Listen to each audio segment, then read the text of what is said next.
اور ایک وقت کی نماز کے لیے صرف 10 منٹ کا ٹائم لگتا ہے. 10 منٹ سے زیادہ کا ٹائم نہیں لگتا نماز کے لیے.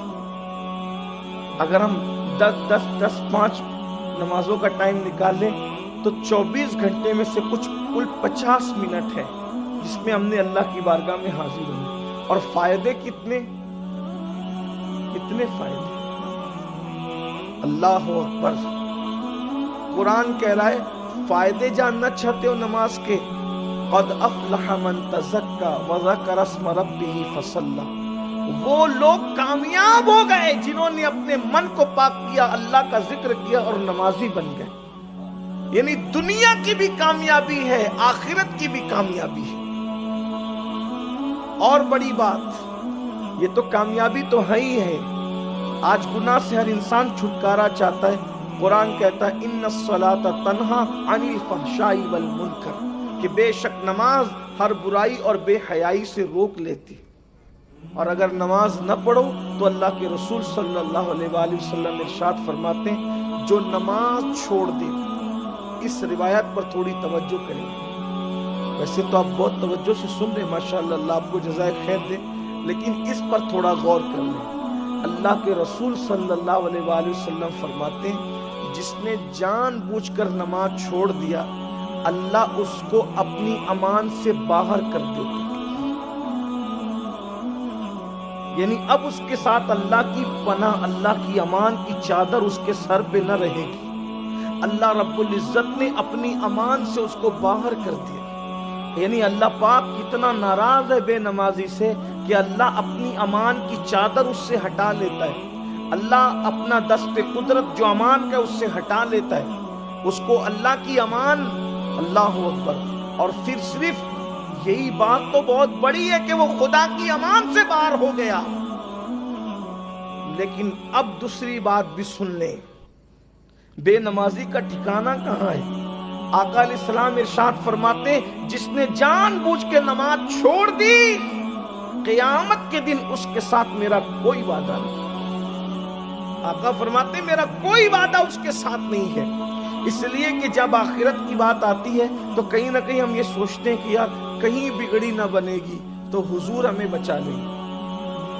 کیونکہ حضور علیہ السلام کی حدیث ہے شفاعتی لأہل الکبائر من امتی، کہ میری شفاعت میری امت کے بڑے گنہگاروں کے لیے. تو ہم سے بڑا گنہگار کون ہے؟ تو حضور ہمیں بچا ہی لیں گے، ہماری مغفرت انشاءاللہ ہو ہی جائے گی. لیکن ایک چیز آپ سے کہتا ہوں، حضور علیہ الصلاۃ و تسلیم کے بارے میں ہم اہل سنت کا عقیدہ یہ ہے کہ شفاعت کی جتنی قسمیں ہیں سب حضور کے لیے ثابت اور ہم مانتے ہیں. سچا سنی ہونے کے لیے، سچا مومن ہونے کے لیے یہ عقیدہ لازمی ہے آپ کے لیے، ہم سب کے لیے. کیا؟ کہ شفاعت کی جتنی قسمیں ہیں میرے آقا علیہ السلام کے لیے ہر قسم ثابت ہے. حضور بالکل شفاعت کریں گے. بلکہ ہمارا عقیدہ تو یہ بھی ہے کہ جتنے اور لوگ شفیع ہوں گے وہ سب حضور کی بارگاہ میں شفاعت لائیں گے اور تنہا میرے آقا اللہ کی بارگاہ میں شفیع ہوں گے.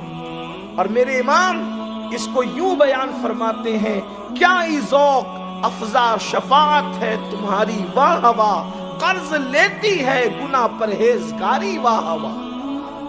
ہم شفاعت کی ہر قسم پر ایمان رکھتے ہیں اور رکھنا بھی چاہیے، کیونکہ اللہ کے رسول علیہ السلام نے ارشاد فرمایا کہ میری شفاعت ہلاک ہونے والوں کے لیے، میری شفاعت بڑے گنہگاروں کے لیے.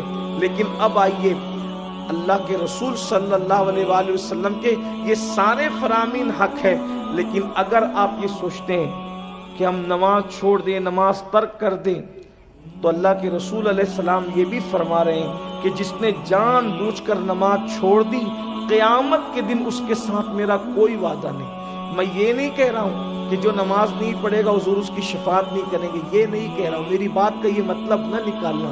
لیکن اللہ کے رسول علیہ السلام نے یہ ضرور فرمایا.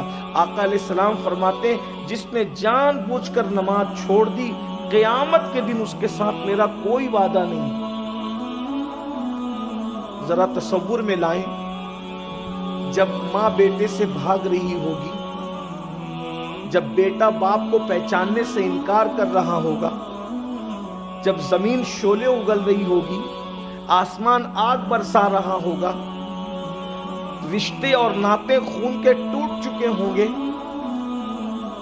کنبہ قرابت داری سب قصہ پارینہ بن چکا ہوگا، انسان کو اپنے جسم کو دیکھنے کی فرصت نہیں ہوگی، کوئی ٹکنوں تک، کوئی گھٹنوں تک، کوئی کمر تک، کوئی گلے تک پسینے میں ڈبکیاں لے رہا ہوگا۔ لوگ اس وقت میدان محشر کی ہولناکی کو دیکھ کر یہ تمنا کریں گے کہ بھئی چلے ہمیں جہنم ہی میں ڈال دیا جائے، لیکن کم سے کم اس مصیبت سے چھٹی دے دی۔ محشر وہ محشر ہے جس کے بارے میں لوگ کہتے ہیں محشر میں جو ہوگا دیکھا جائے گا۔ لوگوں کی بے باکی کا حال بھی تو دیکھیں، شاعری کی دنیا اور ہے، حدیث کی دنیا اور ہے۔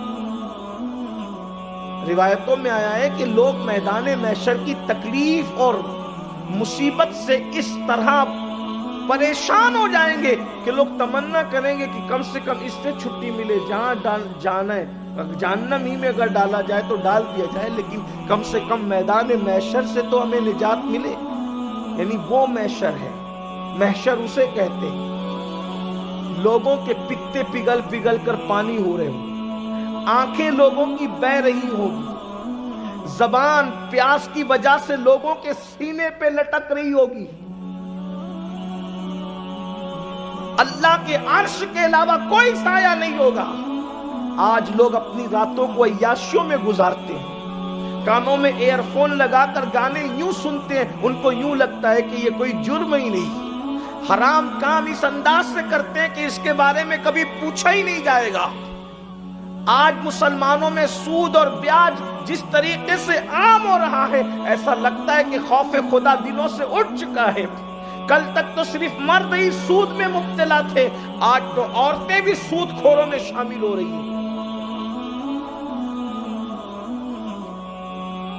بلکہ اسلاف کی طرف سے یہ اعلان ہے کہ سور کھانا بھی حرام ہے اور سود کھانا بھی حرام، دونوں حرام، سور بھی حرام، سود بھی حرام۔ لیکن سور سے زیادہ برا، سور کے گوشت سے زیادہ برا سود کھانا ہے۔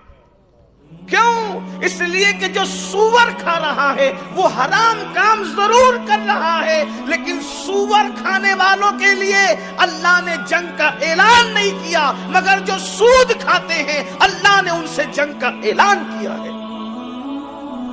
پھر بھی لوگوں کی آنکھیں نہیں کھلتی۔ اللہ کا اعلان ہے ہم سود کو ہلاک کریں گے، سود کو برباد کریں گے اور تجارت میں برکت عطا کریں گے۔ الگ الگ نام سے میری قوم سود کے اندر ڈوب رہی ہے، سود کی طرف جا رہی ہے۔ اللہ اکبر۔ بلکہ لوگ تو چاہتے یہ ہے کہ پاکیزہ، پوتر، پاک، طیب لقمہ ہماری اولاد کے حلق کے اندر نہ جائے، گندگی جائے، ناپاکی جائے، نجاست جائے، تاکہ تمہاری نسلوں میں گندگی اتنی بھر جائے کہ تمہاری نسل فرعون، حامان، شداد کی طرح بن جائے۔ یاد رکھنا، لقمہ انسان کو سنوارتا بھی ہے اور لقمہ انسان کو بگاڑتا بھی ہے۔